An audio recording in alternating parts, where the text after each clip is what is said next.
नमस्कार, मैं हूं विद्यासागर। स्वागत है आप सभी का। उत्तराखंड में कोरोना बम फूटा है। एक दिन में आए 5,000 से ज्यादा मामले। आपको बता दें कि कोरोना को लेकर पूरे देश भर में हाहाकार मचा है, लेकिन उत्तराखंड की बात कर ली जाए तो कोरोना बम फूटा है। कोरोना के 5,084 नए मामले दर्ज किए गए हैं। पिछले 24 घंटे के भीतर 81 मरीजों की मौत हो गई है। पहली बार प्रदेश में इतनी मौतें हुई हैं। अप्रैल में अब तक 47,000 से ज्यादा संक्रमित मरीजों की संख्या हो गई है। तो 81 लोगों की मौत हो गई है। एक बार आपको फिर से बता दें कि 24 घंटे के भीतर 81 मरीजों की मौत हो गई है कोरोना से, और ये बहुत ही दुखद है। उत्तराखंड से खबर आ रही है, जहां एक दिन में 5,000 से ज्यादा मरीज यानी कोरोना संक्रमित मरीज पाए गए हैं 24 घंटे के भीतर, और 81 लोगों की मौत हो गई है कोरोना से। और कोरोना को लेकर पूरे प्रदेश में हाहाकार मचा हुआ है। जहां तक उत्तराखंड की बात कर ली जाए, कोशिशें तमाम हो रही है कोरोना संक्रमण को रोकने के लिए, लेकिन फिलहाल इस पर विराम नहीं लग रहा है। समस्याएं धीरे धीरे जटिल होती जा रही है, लेकिन प्रदेश सरकार की तरफ से हर संभव कोशिश की जा रही है इन समस्याओं के समाधान को लेकर।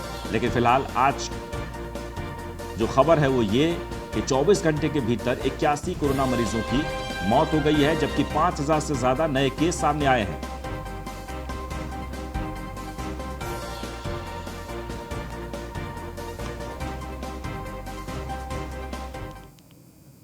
खबर हल्द्वानी से, जहां कैबिनेट मंत्री बंशीधर भगत की बैठक हुई है। अस्पतालों को बेड की सही जानकारी देने के आदेश दिए गए हैं। राज्य के सभी अस्पतालों में ऑक्सीजन की कमी पूरी कर ली जाएगी बहुत ही जल्द। लोगों को सख्ती से कोरोना गाइडलाइंस का पालन करने के लिए कहा गया है। प्राइवेट अस्पतालों को इस समय मानव धर्म को सर्वोपरि रखना होगा।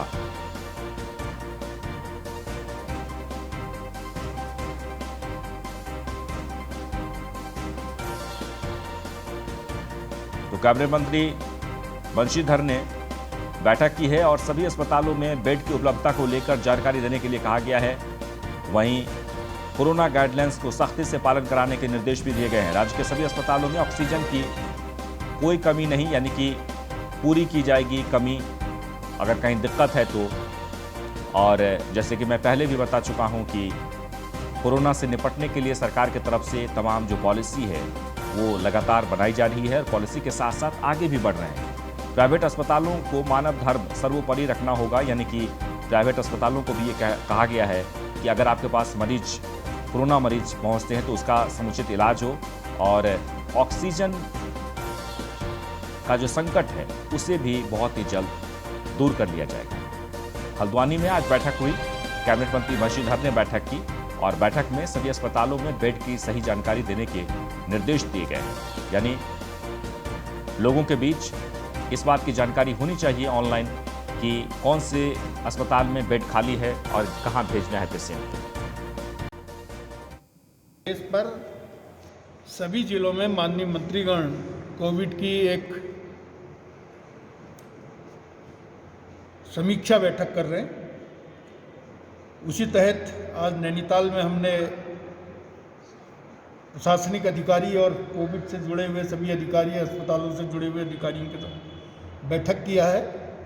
इसमें मुख्य बात यह है कि बेड खाली नहीं है, ये सभी अस्पताल मोटी मोटी भाषा बोलते हैं। हमने बहुत स्पष्ट निर्देश कर दिया है कि बेडों की स्थिति को बोर्ड पर सूचना पट पर टाँकें। उनके पास कुल बेडों की संख्या कितनी है और लगे हुए कितने बेड हैं और खाली कितने बेड हैं। अब उससे हमें अंदाज़ आएगा कि अगर खाली नहीं है तो हम चेक कर सकते हैं, तो गलत कोई नहीं बताएगा। और दूसरा हमने कहा है कि जो कोविड की नियमावली है उसका सभी लोग पालन करें। कोविड से घबराएं नहीं, बल्कि उसके नियमों का पालन करें। इस पर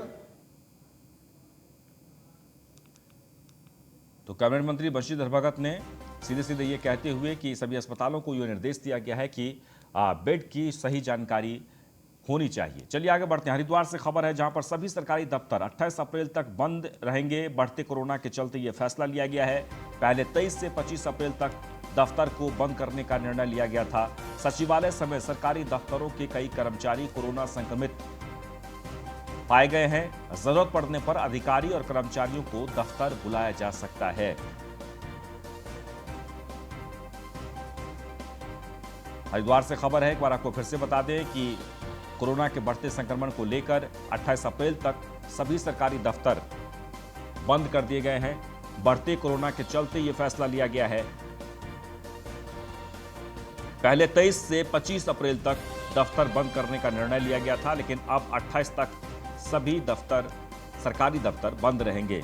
हालांकि बीच में अगर किसी कार्य को लेकर जरूरत पड़ी तो कर्मचारियों को जरूर बुलाया जाएगा, लेकिन फिलहाल कोरोना के चेन को तोड़ने के लिए, रोकने के लिए, यानी जिस तरीके से संक्रमण बढ़ रहा है उसे खत्म करने के लिए या फिर रोकने के लिए 28 तारीख तक सभी सरकारी कर्मचारियों को बंद कर दिया गया है।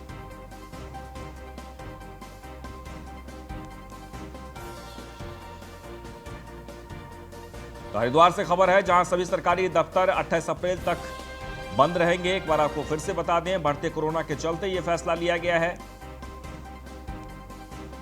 23 से 25 अप्रैल तक दफ्तर बंद करने का निर्णय लिया गया था, लेकिन अब जो है यह निर्णय आगे बढ़ा दिया गया, यानी कि 28 तारीख तक कर दिया गया है। जरूरत पड़ने पर अधिकारी और कर्मचारियों को दफ्तर बुलाया जा सकता है, लेकिन फिलहाल उन्हें यही सूचना दी गई है कि 28 तारीख तक कोई भी उत्तराखंड के सरकारी कर्मचारी, यानी कि सरकारी जो दफ्तर है, वो नहीं खुलेंगे। और ये सब हो रहा है सिर्फ कोरोना संक्रमण को लेकर। कोरोना संक्रमण जिस तरीके से बढ़ रहा है वो बेहद ही चिंता का विषय बन गया है, और ऐसे में हर एंगल से रणनीति बनाई जा रही है कि कैसे इस संक्रमण को रोका जाए।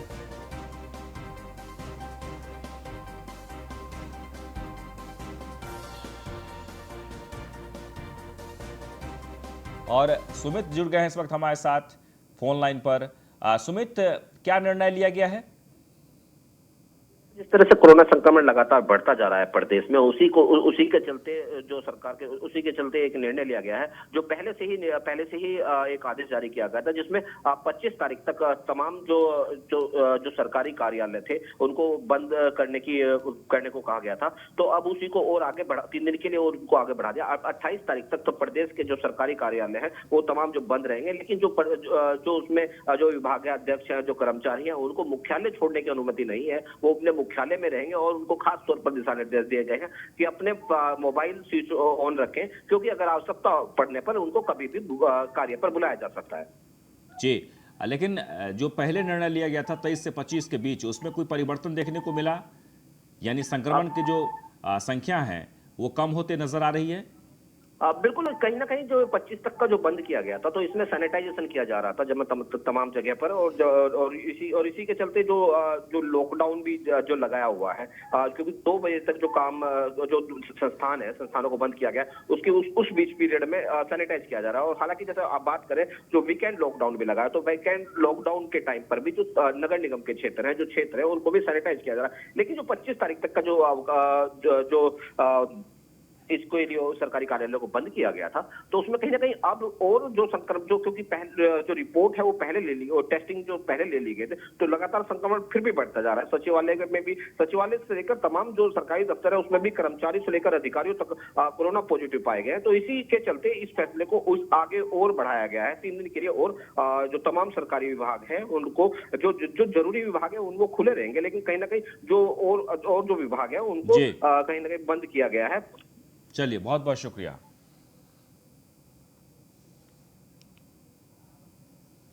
आगे बढ़ते हैं, ऋषिकेश से खबर है, जहां पर जिलाधिकारी के आदेश पर बने कंटेनमेंट जोन मुनि की रेती में बनाए गए 2 कंटेनमेंट जोन, एक ही परिवार के 12 लोग हुए थे कोरोना पॉजिटिव। कंटेनमेंट जोन के आसपास पुलिस बल को तैनात कर दिया गया है। रोजाना लगभग 40 लोगों की यहां पर चेकिंग होती है। कोरोना की नेगेटिव रिपोर्ट के साथ एंट्री मिलती है। ऋषिकेश से खबर है, आपको बता दें कि रोजाना लगभग 40 लोगों की यहां पर चेकिंग की जाती है, जिसके बाद ही अगर आपकी रिपोर्ट निगेटिव है तभी आपको एंट्री मिलेगी। मुनि की रेती में बनाए गए हैं कंटेनमेंट जोन। तो जिलाधिकारी के आदेश पर कंटेनमेंट जोन बनाए गए हैं। मुनि की रेती में 2 कंटेनमेंट जोन बनाए गए हैं, और यहां पर रोजाना 40 लोगों तक की टेस्टिंग की जाती है।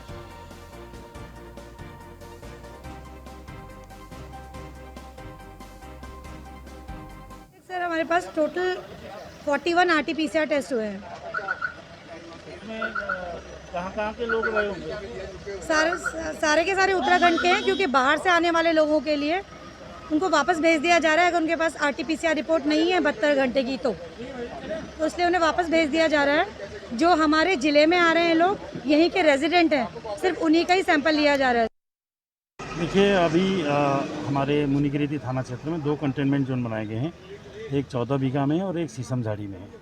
दोनों कंटेनमेंट जोन जो कि जिलाधिकारी महोदय द्वारा घोषित किए गए थे, उसमें पुलिस बल लगाया गया है और फिलहाल अगले 14 दिन तक वहाँ पर या नेगेटिव आने तक जो है टेस्टिंग रिपोर्ट्स उनकी ली जाएंगी और जब तक सभी लोग नेगेटिव नहीं आए तब तक उनको कंटेनमेंट जोन बना रहेगा। और अभी जांच किस कहाँ चल रही है? इस समय हमारे थाना क्षेत्र में तपोवन और भद्रकाली दोनों जगह पर जांच चल रही है और इसके अलावा कैलाश गेट में भी जांच चल रही है और इसमें टिहरी जनपद को जाने वाले समस्त लोगों को रोक करके उनका टेस्ट जो है चिकित्सा टीम के द्वारा कराया जाएगा। खबर हल्द्वानी से, जहां पर बढ़ते कोरोना मामलों के चलते नगर निगम सतर्क है। बाजारों और अस्पतालों को लगातार सैनिटाइज किया जा रहा है। कोरोना की चेन को तोड़ने के लिए लगातार कोशिशें हो रही है। हल्द्वानी में बढ़ते कोरोना मामलों को देखते हुए नगर निगम की ओर से लगातार बाजारों को सैनिटाइज किया जा रहा है। वहीं नगर निगम के स्वास्थ्य अधिकारी ने बताया कि जिस प्रकार से शहर के अंदर संक्रमित रोगियों की संख्या और मौतों का आंकड़ा बढ़ रहा है, उससे बचने के लिए प्रशासन की ओर से दिए गए निर्देश के अनुसार लगातार बाजारों, अस्पतालों और भीड़भाड़ वाले इलाकों को नगर निगम के कर्मचारियों की ओर से सैनिटाइज किया जा रहा है, जिससे कोरोना की इस चेन को तोड़ा जा सके।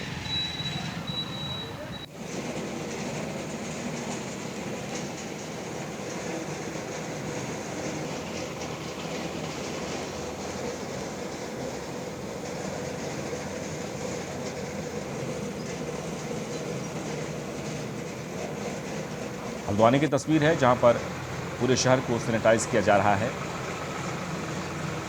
कोरोना के चलते नगर निगम पूरी तरीके से सतर्कता बरतते हुए शहर को सैनिटाइज किया जा रहा है। कोरोना संक्रमण जिस तरीके से बढ़ रहा है, उस संक्रमण को खत्म करने के लिए सैनिटाइजेशन बहुत ज़रूरी है और पूरे शहर को ही सैनिटाइज किया जा रहा है।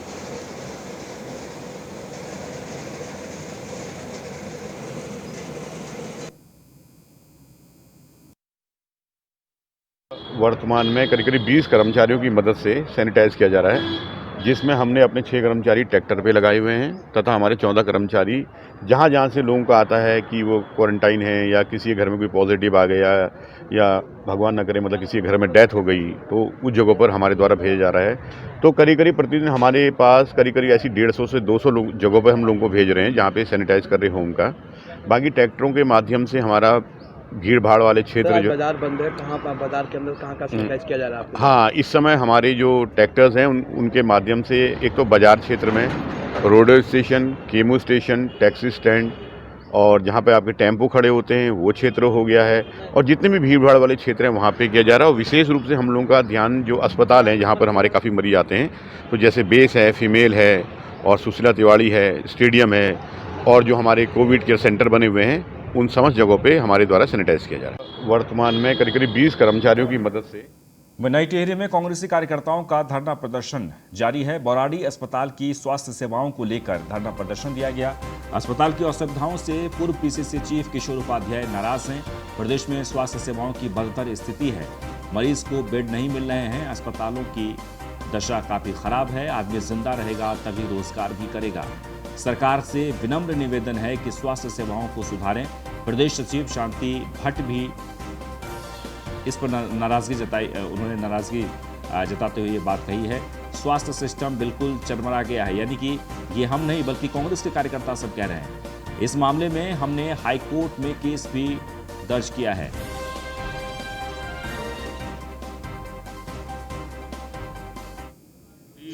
जो टिहरी में स्थिति है, जो बदतर स्थिति है, उसके लिए नहीं बैठे हैं।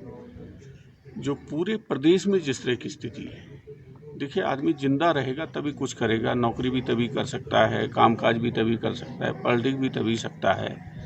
जिस तरह की स्थिति है पर्वतीय क्षेत्र में विशेषकर, तो क्या परेशानी, आपको 1 साल का मौका मिला था, आपका जिले का जो अस्पताल है वहाँ आप वेंटिलेटर की व्यवस्था करते, CCU, ICU की व्यवस्था करते, लेकिन सरकार सोई रही। सबसे पहली दुख की बात यह है, कल देखिए दिल्ली से लेकर के दिल्ली में प्रधानमंत्री को मंत्री ने लिखा कि भाई मेरे रिलेटिव को जो है एक ICU में बेड चाहिए, उसको नहीं मिला।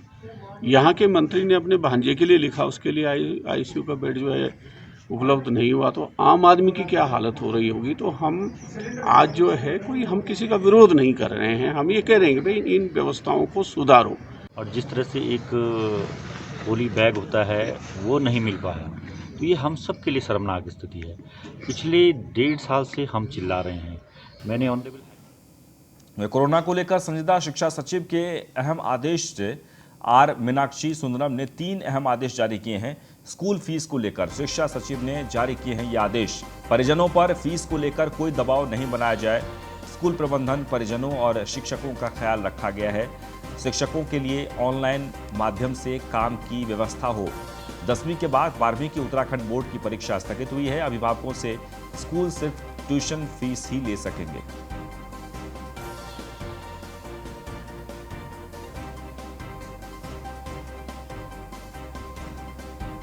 तो 10वीं के बाद 12वीं की उत्तराखंड बोर्ड की परीक्षा स्थगित हुई है और आदेश जारी किए गए हैं, यानी स्कूल फीस को लेकर कि अभिभावकों से फीस न वसूला जाए। स्कूल प्रबंधन, परिजनों और शिक्षकों का ख्याल रखा जाए। वहीं कोरोना को लेकर संजीदा शिक्षा सचिव के अहम आदेश आए हैं और ये बहुत ही महत्वपूर्ण है।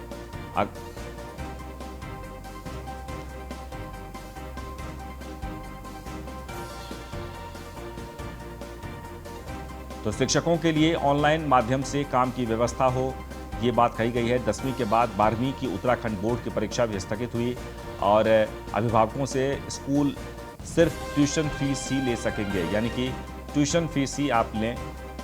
कोरोना को लेकर संजीदा शिक्षा सचिव के अहम आदेश, यानी कि आर मीनाक्षी सुंदरम ने 3 अहम आदेश जारी किए हैं जो बहुत ही महत्वपूर्ण हैं।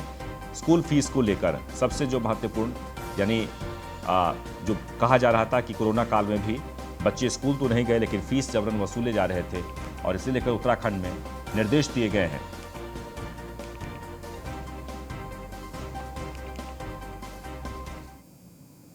खबर रुड़की से, जहां पिरान कलियर दरगाह साबिर पाक का एक और वीडियो वायरल हो रहा है। दरगाह कर्मचारी का जायरीनों से पैसे लेते वीडियो वायरल हो रहा है। पहले कई दरगाह कर्मचारी अवैध उगाही करते पकड़े गए। वीडियो में पैसे लेता कर्मचारी इनाम अली बताया गया है। दान पत्र के पास खड़ा कर्मचारी जायरीनों से अवैध उगाही कर रहा है। कर्मचारी पहले भी पानी की मोटर चोरी के मामले में दो बार सेवा मुक्त हो चुका है। यहां से अधिकारियों के सांठगांठ के चलते दरगाह की चौकीदारी पर लगा है कर्मचारी और रुड़की ज्वाइंट मजिस्ट्रेट के पास कलियर दरगाहों की सारी जिम्मेदारी है।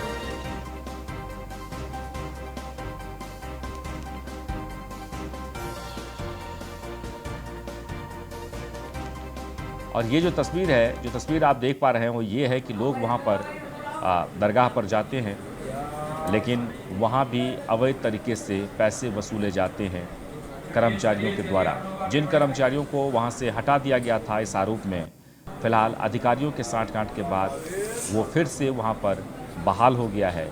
और तस्वीरों में आप देखिए, ये वीडियो लगातार वायरल हो रहा है। रुड़की ज्वाइंट मजिस्ट्रेट के पास है कलियर दरगाहों की सारी जिम्मेदारी और पिरान कलियर दरगाह साबिर पाक का एक और वीडियो जो लगातार वायरल हो रहा है। दरगाह कर्मचारी का जायरीनों से पैसे लेते वीडियो वायरल हुआ है। पहले कई दरगाह कर्मचारी अवैध उगाही करते पकड़े गए और वीडियो में पैसे लेता कर्मचारी का नाम इनाम अली बताया गया है, जो दान पत्र के पास खड़ा होकर जायरीनों से पैसा वसूल रहा है।